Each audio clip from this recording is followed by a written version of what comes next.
Bienvenue dans Leadership en milieu universitaire, le balado qui plonge au cœur des défis et des stratégies des directrices et directeurs de département dans le milieu universitaire. Je m'appelle Nadia Desbiens, je suis professeure titulaire à la Faculté des sciences de l'éducation.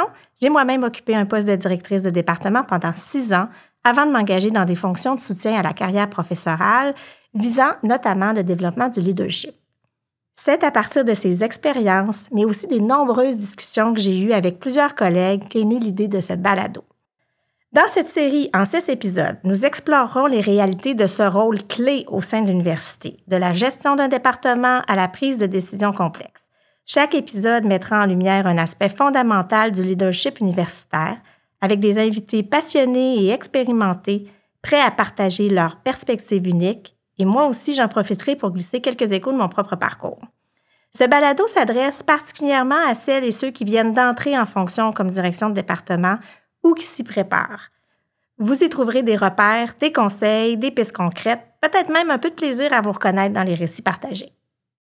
Alors aujourd'hui, nous lançons cette série avec l'épisode 1, Être directrice ou directeur de département, un rôle aux multiples facettes. Pour ce premier épisode, on pose les bases. Qu'est-ce que ça veut dire concrètement être directrice ou directeur de département? Quelles compétences faut-il développer? Quels sont les pièges à éviter? Surtout, pourquoi on accepte un tel mandat alors qu'au départ, ce qui nous passionne vraiment, c'est l'enseignement et la recherche. Alors, pour en parler, j'ai le plaisir de recevoir 2 invités au profil complémentaire qui partageront leur expérience avec nous. Alors, d'abord, la docteure Nathalie Kerfon, qui est professeure agrégée et directrice du département de médecine familiale et de médecine d'urgence depuis 2017. Et puis, Jean-Pierre Marquis, vice-doyen aux études et secrétaire à la Faculté de l'éducation permanente, qui a également occupé la direction du département de philosophie avant de devenir vice-doyen aux affaires professorales à la Faculté d'arts et sciences. Ça me fait vraiment plaisir que vous soyez ici avec moi puis que vous ayez accepté là, de partager vos expériences et vos perspectives. Peut-être d'entrée de jeu. Vous êtes tous les 2 des leaders engagés, reconnus aussi dans votre communauté. Vous avez des parcours inspirants en milieu universitaire. J'aimerais savoir qu'est-ce qui vous a motivé au départ à accepter un mandat de direction de département? Qu'est-ce qui vous a donné envie de relever ce défi? Moi, il y avait un gros sens du devoir envers l'Université de Montréal, qui est mon alma mater, et puis qui est devenue ensuite ma maison professionnelle. Puis j'ai eu l'occasion de rencontrer des gens extraordinaires et d'avoir d'innombrables opportunités. Et je me suis dit que je devais redonner. Et c'est dans ce contexte-là que j'ai accepté de déposer ma candidature. Et puis ensuite, j'ai assumé le rôle. Je voulais aussi pouvoir partager ma vision. Je voulais faire grandir le département, l'amener vers d'autres sommets académiques, en faire un incontournable au sein de notre faculté et plus largement au sein de l'université. Alors, je vous dirais que c'est les 2 choses qui ont été le moteur. Moi, il y avait d'abord une culture départementale. C'était clair quand on était en début de carrière qu'on pouvait être interpellé, on pouvait être appelé à être directeur ou directrice à un moment ou à un autre. C'était un message qui était envoyé ouvertement. Donc, on devait accepter l'idée qu'il viendrait un moment, potentiellement, où on pourrait devenir directeur. Et dans mon cas, on m'a aussi très rapidement confié des responsabilités de responsable de premier cycle. Ensuite, on m'a envoyé dans des comités institutionnels. Donc là, je commençais à comprendre qu'on me formait. Et j'ai accepté, j'ai joué le jeu parce que j'ai trouvé ça intéressant de sortir du département, de rencontrer des collègues d'autres départements, de voir où on était dans cette plus grande institution et que ça me donnait l'opportunité aussi de faire quelque chose avec le département et de le mettre sur... il était déjà excellent, mais de maintenir et de travailler pour qu'il se maintienne. C'est vrai que c'est extrêmement formateur de participer à des comités institutionnels, la responsabilité de programme. C'est souvent une première expérience où on peut manifester notre leadership, outre la recherche, évidemment, parce qu'on a des labos de recherche. Puis on teste aussi si on aime ça. Oui. Moi, il y a des comités institutionnels sur lesquels j'ai beaucoup aimé siéger. Comité de nomination, comité de promotion, des comités comme ceux-là, ou découvrir justement des dossiers de collègues, etc. Et là, ça m'a amené aussi à voir que j'étais dans une institution qui rayonnait très, très fort et que mon département faisait partie de cette institution-là. Et toi, en plus, Jean-Pierre, tu as dirigé le département pendant une seule année. Mais quelle année! Tu m'as raconté, en fait, que c'était... c'est ça, c'est une année de perturbation en pleine crise étudiante. Ça devait pas être banal. Oui, tout à fait. Moi, j'ai commencé... En fait, quand j'ai commencé, il y avait déjà une crise interne au niveau du personnel administratif. Et j'ai enchaîné immédiatement avec le printemps de 2012. Et jusqu'à l'automne, et ça a été extrêmement intense. En tout cas, tu t'es fait remarquer parce qu'on t'a repêché après pour être vice-doyen aux affaires professorales. Alors, visiblement, tu t'es fait remarquer dans ta fonction puis dans ta gestion de crise. Nathalie, tu termines un deuxième mandat bientôt. Ça fait presque 8 ans là, que tu es à la tête de ton département. Bravo, d'abord, pour ton engagement. C'est vraiment, c'est pas rien. Et ça nous montre, en fait, qu'on peut trouver du plaisir et de la gratification vraiment à exercer cette fonction-là, qui est, on peut se le dire, là, parfois un peu mal aimée là, de la part de nos collègues professeurs. Oui, en fait, moi, je pense que en regardant les 8 années qui viennent de passer, c'est sûr qu'il y a eu des grands défis, mais j'en retire énormément de satisfaction, encore une fois, par les rencontres que j'ai faites, par effectivement la participation aux nombreux comités dont vous évoquez l'existence. Ça fait des rencontres qui dépassent largement le département. Ça peut être facultaire, ça peut être universitaire. Côtoyer l'expertise de tous les gens, c'est toujours... En tout cas, moi, ça continue à m'émerveiller, en fait, l'expertise qu'on peut avoir collectivement dans une institution. Donc, ça a été le moteur de ma motivation sur les 8 ans. J'imagine quand même que, justement, en 8 ans, la vision du rôle a quand même évolué entre le moment où tu as débuté et aujourd'hui. J'imagine qu'il y a eu des surprises, des apprentissages marquants. Oui, je pense que quand j'ai pris le rôle, j'avais une certaine naïveté, puis tant mieux, parce que je pense que si j'avais mesuré l'ampleur, finalement, de la tâche, peut-être que j'aurais décliné ou j'aurais pensé que je ne pouvais pas être à la hauteur de ce qu'il fallait faire, puis des défis qu'il y a eu. Ouais. Et je reviendrai là-dessus. Je n'avais pas mesuré l'ampleur du rôle politique à la tête du département de médecine de famille et de médecine d'urgence. On est très en relation avec le ministère de la Santé, avec des organismes partenaires. Donc, ça dépasse un petit peu le cadre universitaire. Ça, je ne l'avais pas... J'en avais une vague idée, mais je pense que je n'avais pas pressenti à ce point l'importance. Puis, moi, j'ai eu le grand défi d'aider le département et les programmes associés au département à traverser la pandémie, qui a été un défi pour tout le monde, mais pour notre département en particulier, parce que la première ligne, donc les médecins de famille, les médecines d'urgence ont été extrêmement sollicités en clinique, mais en même temps, nos programmes, ils continuaient à rouler. Puis là, j'ai vu à quel point les gens étaient investis et croyaient en la mission de l'université et de notre faculté, parce qu'ils ont continué à mettre des bouchées doubles.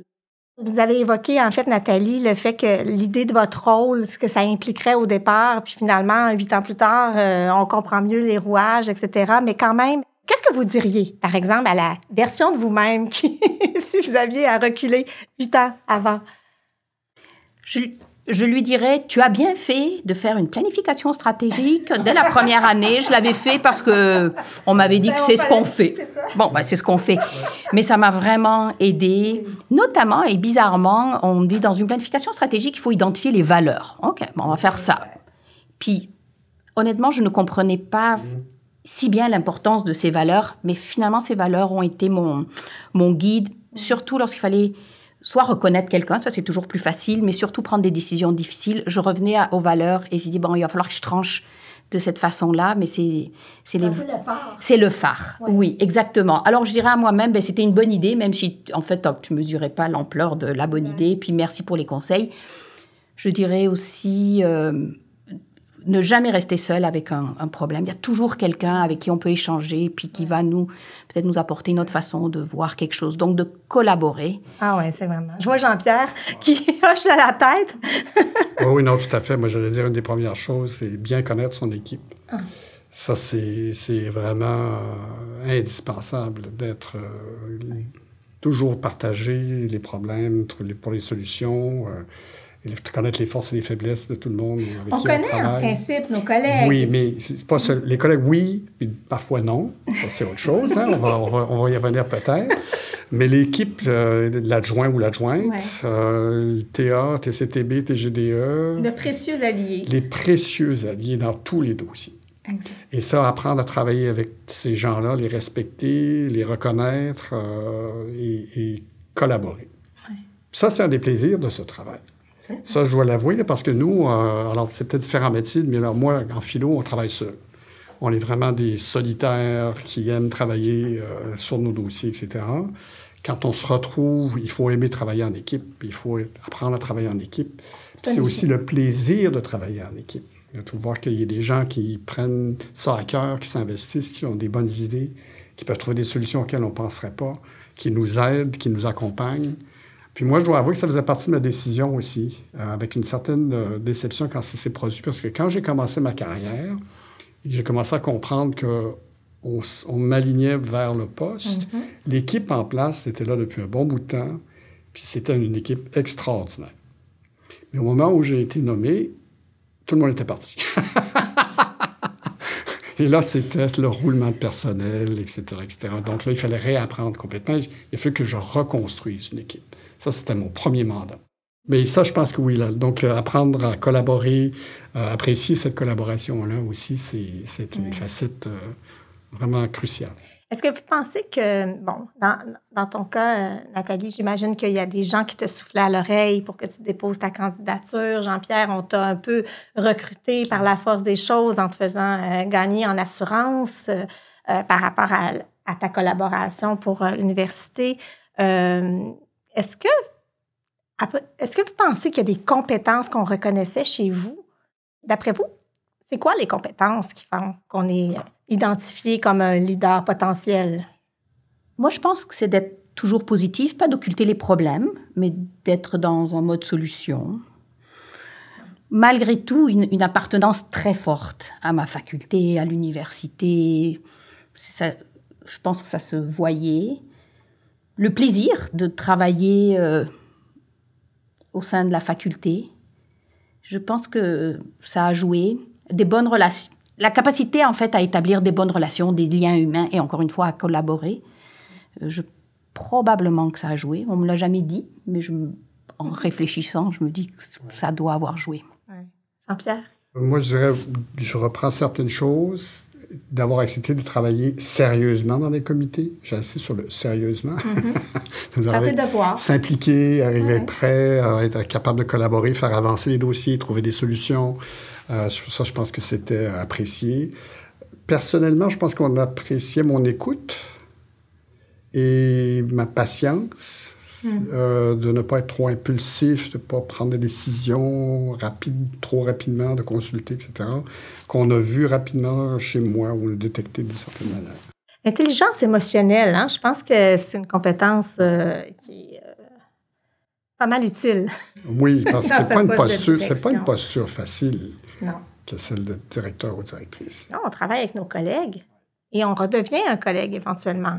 Il y a beaucoup de gens qui nous disent que c'est un peu l'enjeu de la fonction. On est là pour 4 ans, c'est un mandat qui est relativement court, il y a un apprentissage, une courbe d'apprentissage qui est très accélérée et les gens disent, je vais prendre des décisions parfois difficiles qui touchent et qui concernent mes collègues et moi, je vais redevenir... Et c'est ça, et je vais redevenir un collègue éventuellement. Donc, je pense que ça fait partie des enjeux de cette fonction.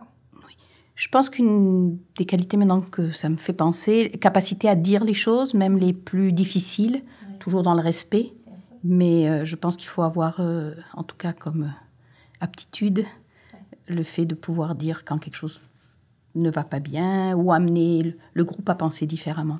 Et être centré sur les solutions, hein, tu le mentionnais au départ. Je pense aussi que quand on dit quelque chose à quelqu'un ou à un groupe ou à nos collègues, le fait d'être centré sur les solutions, ça amène aussi une autre façon d'avoir le dialogue, en fait, avec les collègues. Mais finalement, on se rend compte que la fonction, hein, on l'a dit, c'est un rôle à multiples facettes. Qu'est-ce qui vous a animé le plus dans la fonction de directeur de département? Moi, je pense que c'est la réussite. Pas ma propre réussite, c'est la réussite des étudiants, des résidents, aller aux cérémonies de remise de diplôme. Moi, ça m'a toujours énormément émue. Mais aussi la réussite de mes professeurs. Quand ils obtiennent une promotion, un prix, quand on reconnaît leur expertise. En fait, je pense que c'est ça qui m'a le plus animée. Tu étais dans la reconnaissance et dans la reconnaissance des autres, en fait. Oui, parce qu'en fait, ça me rend, même si c'est quelqu'un d'autre qui est reconnu, moi, ça me rend très, très heureuse. Alors, ça tombe très bien. Fière et heureuse. Oui, non, mais c'est vrai, mais au-delà des décisions difficiles qu'on a parfois à prendre, puis qui sont la partie sombre du poste, les parties vraiment, je suis entièrement d'accord, les parties les plus intéressantes et les plus motivantes, c'est justement voir que les programmes soient de qualité, que les conditions d'enseignement soient les meilleures possibles, que les collègues qui font de la recherche aient les meilleures conditions pour faire la recherche possible, et de voir qu'on a le pouvoir de faire certains changements, d'avoir une certaine influence, d'amener le département à quelque part, et que ça peut avoir des impacts sur la réussite, autant pour les collègues que pour les étudiants, et faire une vraie différence après quelques années.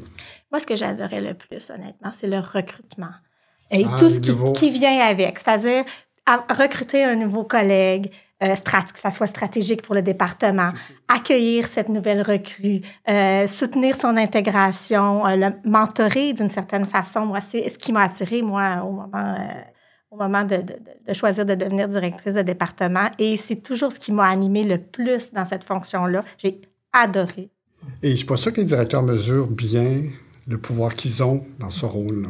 Ça, c'est effectivement quelque chose pour lequel on a un rôle capital à jouer. Clé. Ah, oui. Et pour l'avenir du département. Exactement. Et pour le climat. Exactement. Tout à fait. C'est fondamental. Oui, puis je suis d'accord que c'est méconnu. Exact. En tout cas, c'était méconnu de moi. Oui, je pense que ça l'est d'à peu près tout le monde au début, de bien voir quel rôle on peut jouer là-dedans. Je suppose qu'il y a quand même eu des moments un peu plus difficiles, ou en tout cas, vous avez rencontré certains défis. Comment vous vous y êtes pris, en fait, pour pouvoir les relever, ces défis-là? Oui. Plusieurs. Alors, moi, j'ai appris que je n'étais pas un gestionnaire, et qu'il fallait que j'apprenne la gestion de personnel, et que ça n'allait pas de soi. Donc là, avoir de l'aide, là, se tourner vers, et avoir je me suis tourné vers les RH. J'ai eu de l'accompagnement, on m'a aidé. Mon adjointe, elle a été aussi d'une aide précieuse pour différents dossiers extrêmement, extrêmement délicats. Et ça a été un défi pour moi extrêmement inattendu. Ben, aussi le même défi, parce que j'ai l'impression qu'on n'a pas de formation en gestion de ressources humaines.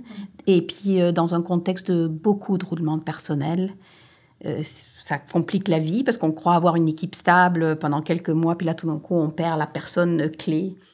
L'autre défi que j'ai eu, puisque c'est un gros département, c'est la volumétrie des choses à faire. Les courriels, les problèmes d'une journée à l'autre varient énormément, etc. Donc, je pense que j'avais des bonnes aptitudes d'organisation, mais disons que ça les a montées à un niveau beaucoup plus haut, parce qu'il faut être extrêmement bien organisé. Et puis, qu'est-ce que je dois répondre rapidement? C'est de l'équilibrisme. On a l'impression, des fois, qu'il faut... on est un peu des funambules, c'est ça, parce qu'entre les courriels, les attentes multiples, les ressources qui sont limitées, il y a comme on essaie de jongler avec tout ça, puis c'est comme si on devenait... Oui, puis apprendre à gérer. Il y a des choses que finalement, on peut répondre immédiatement parce que ça ne mérite pas une grande réflexion. Puis j'ai appris que les choses plus compliquées, vaut mieux laisser ça sur la glace, quitte à répondre 3 jours après, mais on va répondre de façon beaucoup plus pertinente que si on se précipite à répondre. Une fois une première année passée, ça nous permet de mieux pouvoir anticiper. Hein? C'est pas, absolument, parce qu'elles se ressemblent, les années, malgré tout. Donc, ça, c'est rassurant. Oui, parce qu'avec la convention, les choses sont identifiées. Jean-Pierre, en tant que vice-doyen aux affaires professorales, tu avais à soutenir des directions de département de toute la faculté d'arts et sciences qui est très grande, là. Mais la chose qu'il faut faire au départ, puis je pense que c'est pour la première année en particulier, il faut accepter de faire des deuils. On aime la recherche. Oui. Moi, j'adore enseigner. Ça veut dire qu'OK, là, la recherche va en faire moins, ça va être moins intense, voire pratiquement pas intense. Puis l'enseignement, on en laisse tomber aussi. Donc, ça, c'est des choses que j'adore. Alors, tu dis, OK, ça veut dire qu'on va voir comment ça va se passer, on va s'ajuster, puis il faut qu'on l'accepte, ça. Ouais. Parce que sinon, ça devient insupportable. Ensuite vient la gestion, puis ça, tu l'as bien dit, gérer les choses au quotidien, les priorités, celles qui ne le sont pas, celles qui peuvent attendre, et celles qu'on peut déléguer. Oui. Donc, apprendre à déléguer, faire confiance aux autres, puis pouvoir travailler de cette façon-là. Est-ce qu'il y a des apprentissages sur vous que vous avez faits en assumant cette fonction-là? Moi, je pense que j'ai réalisé que j'étais capable de prendre des décisions difficiles, mais j'étais capable de prendre ces décisions si je gardais bien mes objectifs. Avec ton plan stratégique, avec en mon fait, plan stratégique, ça a été ta clé, toi, parce qu'à ce moment-là, ça te permettait de prendre vraiment des décisions éclairées et de les argumenter en fonction de ton plan. La planification stratégique et des processus très transparents et connus de tous, pour pas avoir l'air de prendre des décisions arbitraires, parce que ça m'aurait rendue très malheureuse. On est en position, malgré tout, qu'on le veuille ou non, d'autorité. Et c'est comment on met cette autorité-là en place et sur quelle base. Et moi, je pense que j'ai découvert que j'étais capable de le faire. Et que les gens me faisaient confiance aussi pour le faire. Est-ce que vous aviez réussi à développer, par exemple, un réseau avec lequel vous étiez en mesure de pouvoir partager un peu les défis ou les enjeux, etc.? Votre question est très intéressante. Nous, dans notre faculté, on a tous les vice-doyens. Donc, on n'est pas seul du tout. Donc, ça, c'était mon réseau pour les problèmes plus complexes. Je pouvais me retourner vers les différents vice-doyens. Mais ce que j'ai beaucoup aimé, c'est d'avoir quelqu'un qui avait aussi un rôle de leadership au niveau du département, mais qui ne pensait pas toujours comme moi. Avec toutes les années d'expérience, vous avez sûrement des anecdotes à raconter. J'ai eu à régler littéralement ce que je vais appeler un différend de cours d'école. Littéralement. Donc, des collègues qui dans un comité, là, et qui se crêpent le chignon et qui décident de s'insulter publiquement pour qu'il y en ait un qui se lève et qui sorte en allant dans son bureau en claquant la porte. Bon, d'accord. Alors là, mon rôle vient de changer. La médiation. Voilà, exactement. La médiation entre collègues qui, soudainement, ne peuvent plus piffer pour toutes sortes de raisons, très complexes parfois, qui remontent à il y a longtemps. Oui, c'est ça. Et Il y a une historique. Là, et on découvre parfois des choses qu'on ignorait complètement sur l'histoire des collègues et sur l'histoire du département. Et là, on fait OK, d'accord. Mais il faut quand même faire la médiation. Il faut raccommoder tout le monde, puis réussir à retrouver une façon de travailler. On est parfois un peu psychologue comme directeur. Parfois, oui. Je trouve ça intéressant que vous parliez de l'histoire, parce qu'effectivement, moi, ce n'est pas nécessairement une anecdote, mais à quel point ce qui s'est passé, mais des fois, à 10, 15 ans, avant même qu'on arrive en poste, continue à laisser des traces. À laisser des traces. Et si on n'a pas quelqu'un qui peut nous raconter cette histoire, en fait, on ne comprend pas, mais qu'est-ce qui s'est en train de se passer là? Donc, effectivement, ne pas négliger ce qui s'est passé avant, sans pour autant rentrer dans la même histoire, mais pour bien comprendre une situation, l'histoire est bien importante. Oui. Est-ce que vous auriez un conseil, avec toute votre expérience, un conseil à donner? Vous en avez quand même évoqué plusieurs à travers la conversation qu'on vient d'avoir. Moi, je vous dirais, répondez présent, surtout au début. Si on vous invite à un comité, même si vous ne comprenez pas tout à fait pourquoi vous devriez y être, allez-y, vous allez apprendre énormément, puis vous allez très bien connecter, vous allez pouvoir faire des liens. Donc, répondez présent de cette façon-là. Créer des liens humains avec les gens avec qui vous allez travailler et reconnaître le travail de tous, faire très attention à la reconnaissance, parce que c'est fou lorsqu'on oublie ou on ne pense pas reconnaître, ça laisse des traces aussi longtemps. Donc, être très, très à l'affût et être très soucieux de reconnaître le travail de tous, que ce soit un petit travail, que ce soit quelque chose de très gros. Je suis entièrement d'accord, ça c'est tout à fait juste. Moi, je dirais peut-être deux choses.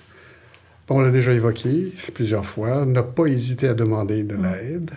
Très rapidement au départ, c'est extrêmement important.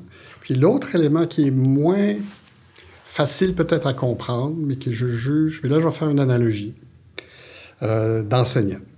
Quand on enseigne à des groupes masse, on sait que ça se passe durant les 3 premières séances.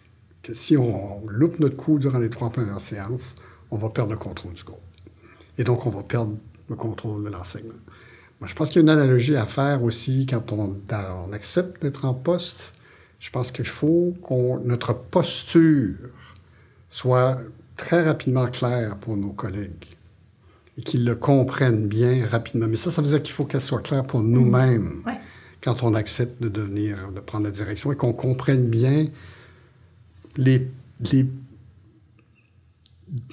comment je dirais, le rôle et les responsabilités qu'on va avoir pendant 4 ans, qui ne sont pas faciles parfois, mais qui sont extrêmement motivantes. Je voudrais peut-être revenir sur un point, on le dit, c'est pas monotone comme emploi, c'est souvent des nouveaux défis qu'on ne connaissait pas, trouver des nouvelles solutions, il faut innover, il faut aller rencontrer des gens, découvrir des choses.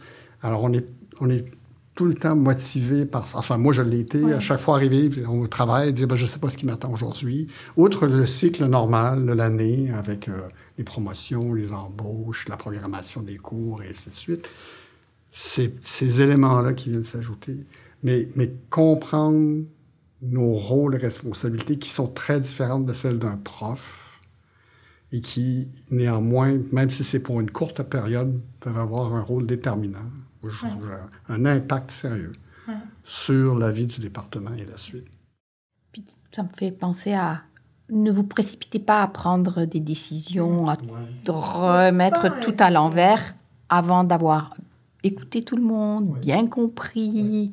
Et puis, vous pouvez le dire, je ne vais pas prendre de décision encore, je n'ai pas encore bien compris quels sont les enjeux qui Il y a des dynamiques à l'intérieur d'un département, puis même si on en fait partie de ce département-là depuis plusieurs années, tout à coup, le fait d'être dans un rôle, dans une fonction, on découvre là, quand même, un peu comme je le disais tout à l'heure, on parlait de l'histoire du département, mais il y a des dynamiques qui se sont créées.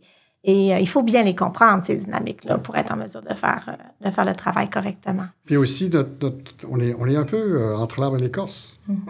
Donc, on est des collègues qui deviennent des directeurs, qui sont à la FAS, du moins, il y a une direction qui est au-dessus. Donc, on est un peu entre les deux toujours. Puis les collègues s'attendent à ce qu'on réagisse d'une certaine manière. La haute direction s'attend à ce qu'on réagisse d'une autre manière. Absolument. C'est pas une posture qui est facile, non, ça. Vraiment. Puis c'est un grand défi de trouver exactement la bonne position pour savoir comment, justement, naviguer entre ces deux. On dit toujours on est comme dans la sandwich. Oui, tout à fait. On est, les gens s'attendent à ce qu'on défende absolument le département, alors que la direction, évidemment, nous demande d'être le porte-étendard aussi des décisions qui se prennent au central ou qui se prennent dans la faculté. C'est délicat. C'est une posture qui n'est pas simple. Rappelez-vous, quand vous êtes dans des positions de leadership, vous ne parlez plus pour vous-même, vous parlez pour l'institution. Puis, si on se rappelle ça, je trouve que ça nous permet aussi de savoir comment répondre, etc. Puis j'ai eu à le rappeler à certaines gens qui étaient en leadership. Puis ils disaient « Ah, mais c'est vrai !» C'était comme une révélation.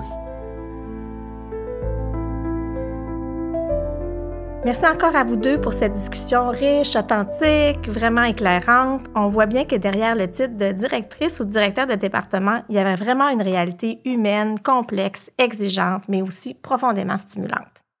Alors, si vous êtes vous-même dans ce rôle ou sur le point de l'assumer, j'espère que cette conversation vous aura inspiré, rassuré, simplement donné envie d'en apprendre plus. N'hésitez pas à partager cet épisode avec vos collègues ou à nous écrire pour nous faire part de vos commentaires ou suggestions pour les prochains épisodes. Le balado Leadership en milieu universitaire est une initiative du parcours de leadership pour les directions départementales, propulsée par le vice-rectorat aux ressources humaines et aux affaires professorales. Il est disponible sur YouTube. Ne manquez pas notre prochain épisode, nous aborderons un enjeu crucial, comment trouver l'équilibre entre la direction d'un département et la gestion des activités de recherche. Nous avons hâte de vous retrouver pour cette nouvelle discussion. Bon leadership!